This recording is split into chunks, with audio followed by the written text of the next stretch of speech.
long time ago, in a galaxy far, far away. You like me because I'm a scoundrel. There aren't enough scoundrels in your life. I happen to like nice men. Nice man. Very nice.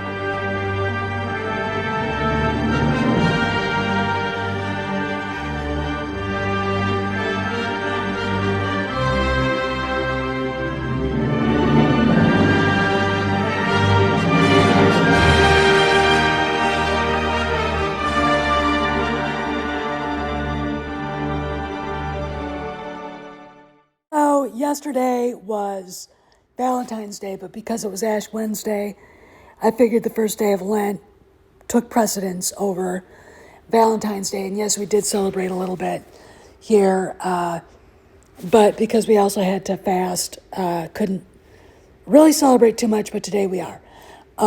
That's this.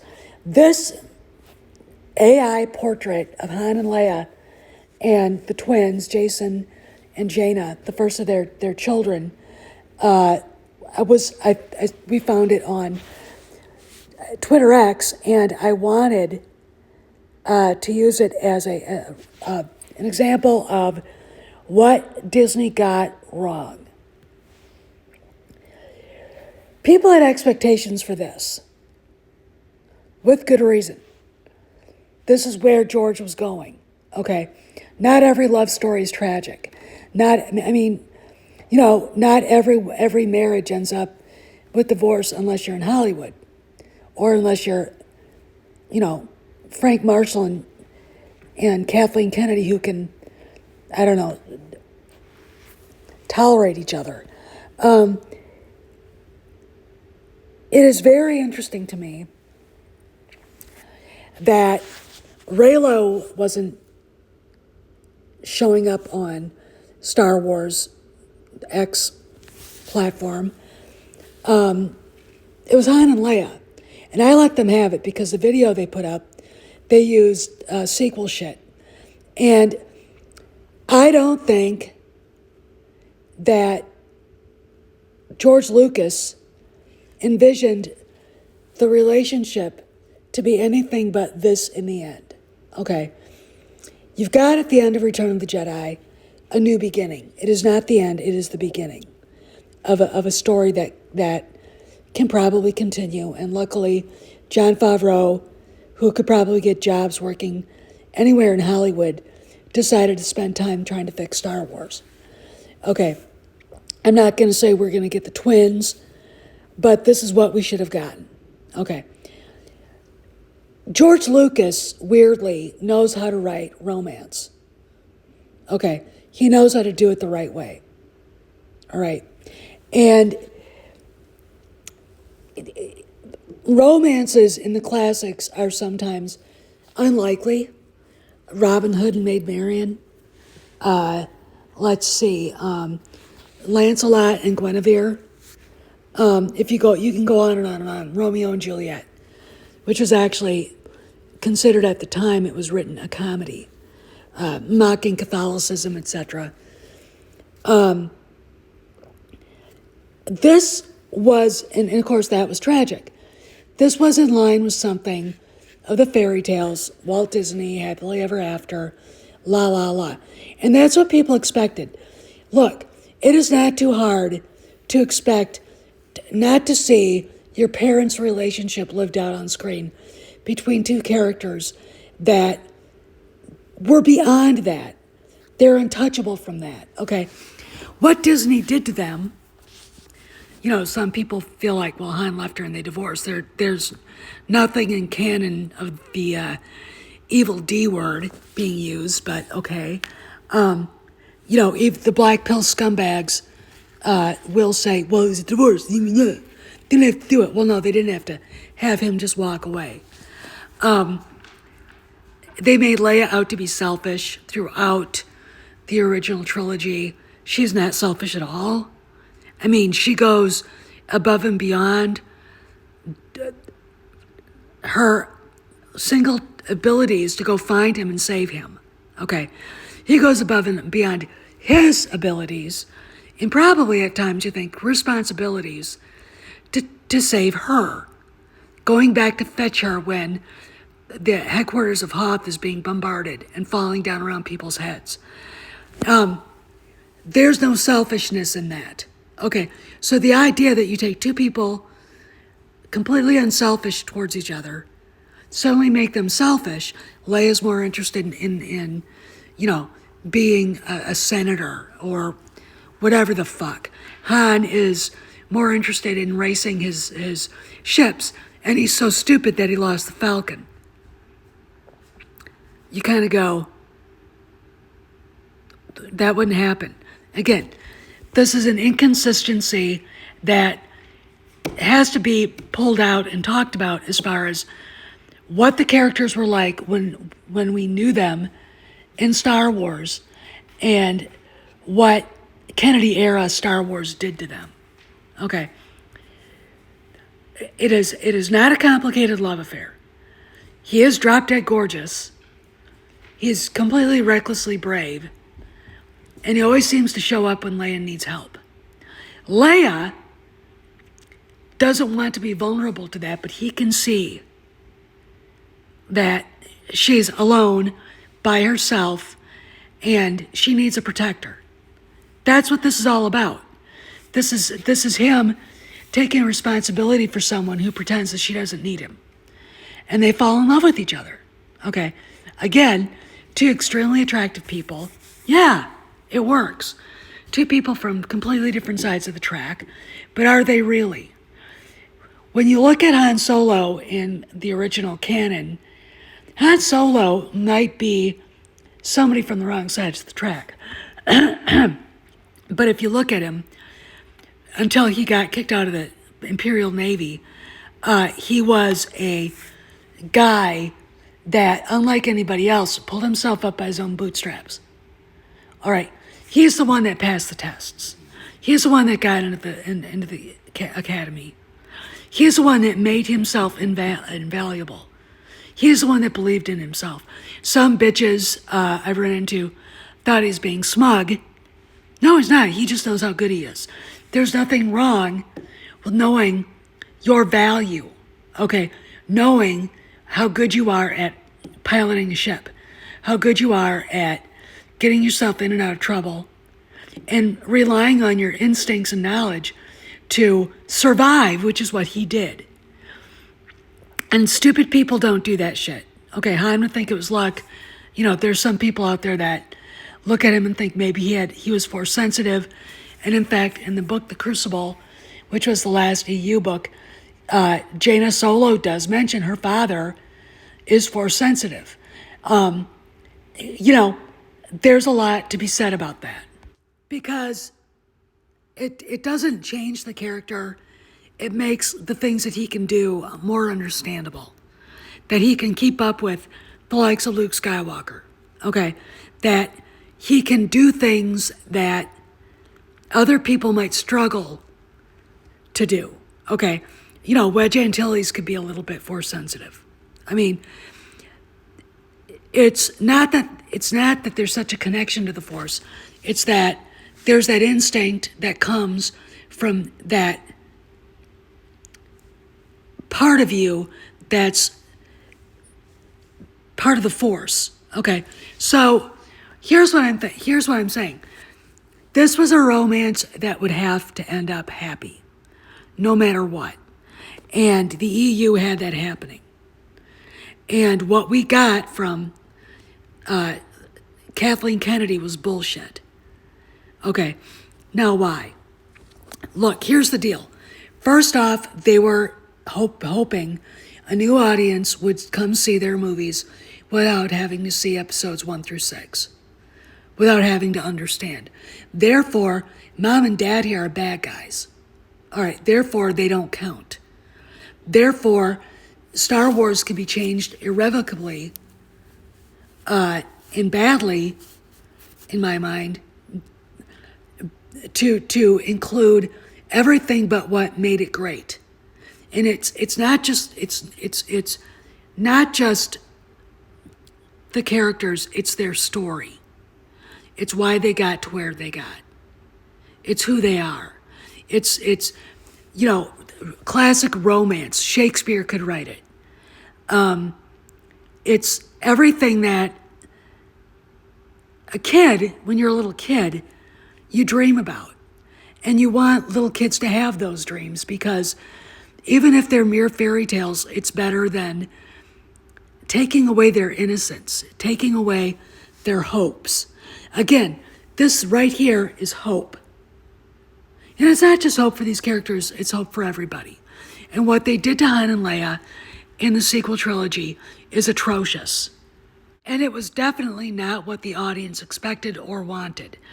It was something that J.J. Abrams came up with because he was told to. And, this was the second biggest mistake after what they did to Luke. Okay, and this right here, tearing these two apart. They turned their romance into a not romance. All right. I could cite you dozens of examples of stupid fucking bitches who came to Star Wars too late, trashing Han Solo for no reason. And Kennedy's agenda to basically, I think, in my opinion, erase everything that George did. Her problem is she herself doesn't know how to create a strong female character. George Lucas does and did with Leia, Padme, and Mon Mothma before Tony Gilroy got his hands on her. But let's talk further. Let's talk about Anakin and Padme.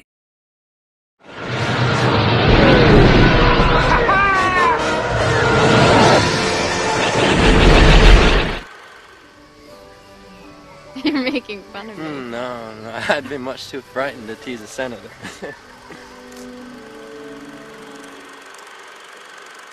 Anything is possible, Padme. Listen to me. No, you listen. We live in a real world. Come back to it. So let's talk about the truly tragic circumstances of the life and romance of Anakin Skywalker and Padme Amidala. Padme Amidala is ideal in his mind. He's been in love with her, enchanted by her since he was a 10-year-old boy. Okay, 9-year-old boy. And he never was able to let his image of this goddess-like creature, he compared her to stories of angels that he'd heard star pilots tell. And this is something that is beautiful, kind of obsessive and creepy weird. And for somebody of his abilities, not healthy. Why? As someone with so much potential, the Force has given him so many strengths and gifts. To be attached to the point of madness to Padme, and look, she's very beautiful, very wise.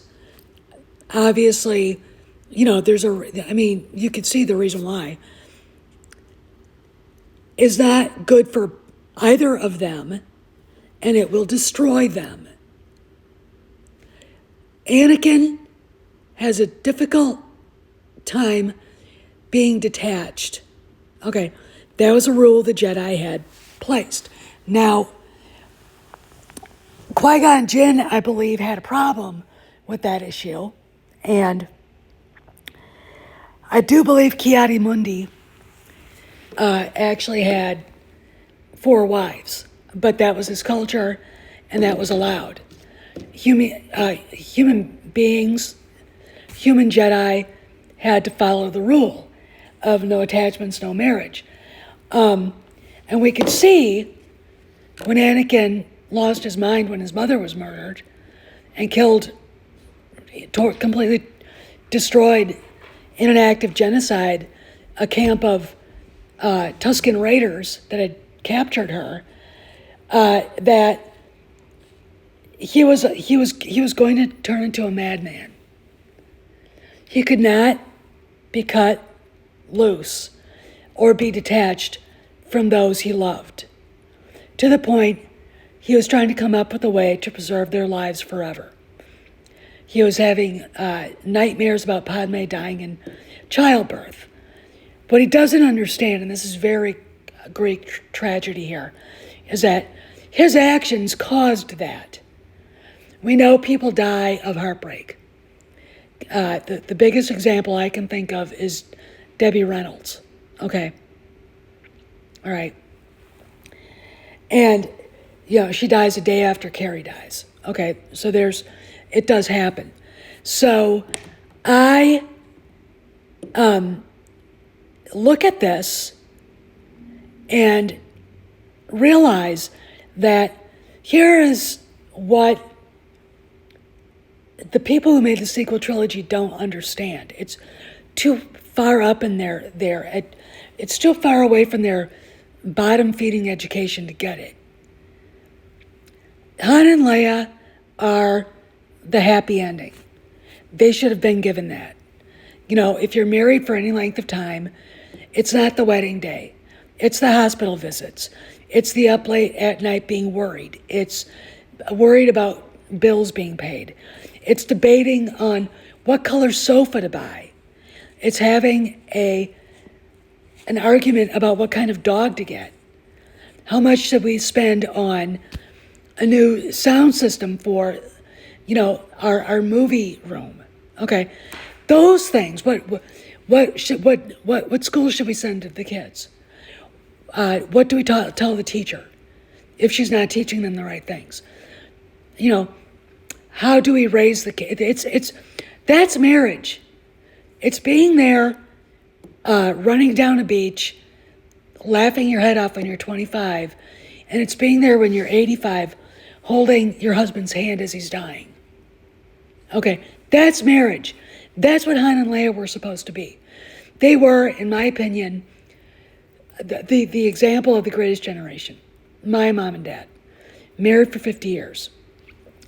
Padme and Anakin are the Greek tragedy that started everything. Okay, this is the romance. They're the two different kinds, the tragic and the happy ending that George worked out.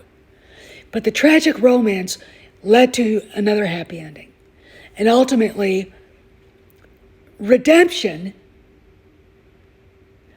because of the tragic romance. When you think about Luke's sacrifice for his father. But again, the sequel trilogy nullifies that too. Okay? The sequel trilogy is not romantic. There is no such thing as Reylo. It doesn't exist. Okay? Reylo is not real. Okay? In the canon, there are sequel trilogy fans that can scream and yell, yes it is, and be smug fuckers about it, but it's not, when even the SJW novelist that wrote The Rise of Palpatine for the movie, the book, said it was a kiss of gratitude, it's dead. Because that came right down from Lucasfilm itself, probably realizing that they just fed a bunch of semi-retarded, fat, middle-aged bitches and stupid, semi-retarded, uneducated teenage girls. Okay, who did not see the first episode movies before they went off and fell in love with a mule-faced daddy butcher and a perfect girl who makes a bad literary character and a bad film character. The only two romances that count are Han and Leia and Padme and Anakin. Because Han and Leia are the happy ending. The happy ending that got started because of the tragedy of Padme and Anakin. And Anakin is the one that caused all this. He is the one that fixed it. And that's how you write romance. And that's how you write a good story. It's not difficult, but apparently it's above Kathleen Kennedy's pay grade. This is Steph, signing out. Hope your Valentine's Day was great. I'll see you around the galaxy.